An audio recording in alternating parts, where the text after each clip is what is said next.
The perfect studio is having a space where creativity is allowed to run free, run wild.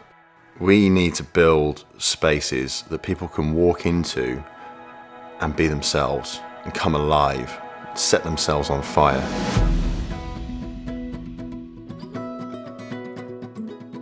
We actually met in December 1970. We got married in 75. Once I started the business in 78, I needed somebody to help with the books. The big thing for me is that she put her life on hold for my business.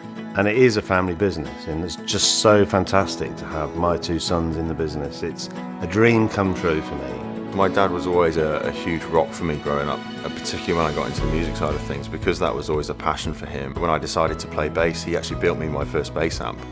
Building a studio isn't just about a technical performance. There's a lot of creativity required. How it looks, how it sounds, how it feels.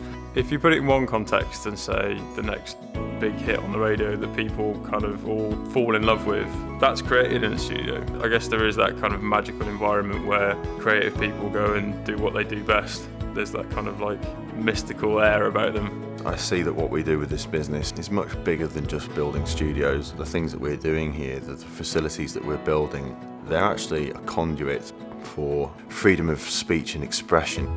You get young people coming into the business and they're fresh from school or whatever else. You give them a chance and then they start to blossom, and then you think to yourself, yeah, you're going to be a good one, you are. People like that, if you look after them and if you nurture them, they'll stay with you, because the majority of the people that work here have been here forever.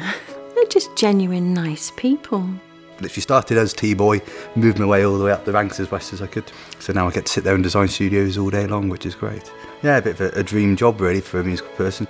Every single project is different, which is good. So you'll work on one, there may be a little edit room, which is still nice because that person working in it is still really exciting. Then you'll get a really big multi-complex. It's exciting to come to work that morning and go, right, what am I doing today? I'm going to go and design this huge musical complex.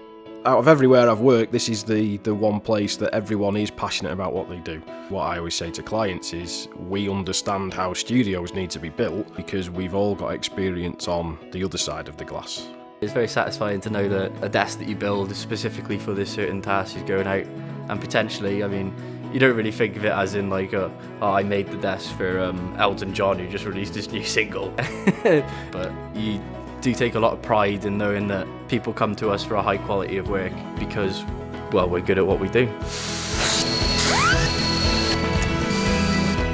All meld together and they work. It's got to be a magical place. It's got to be Changing people's lives. The whole feeling is wow. It's our passion, it's our why, it's the reason we do what we do. We're trying to achieve something profound here, and I think people see that in what we do. The team that work around us are all very, very passionate about what they do here. I mean, that's why we build great studios, isn't it? I mean, obviously, I'm enthusiastic, but it takes the team to do it. The whole crowd here is just a fantastic team that we have, really. I'm very proud to be part of that.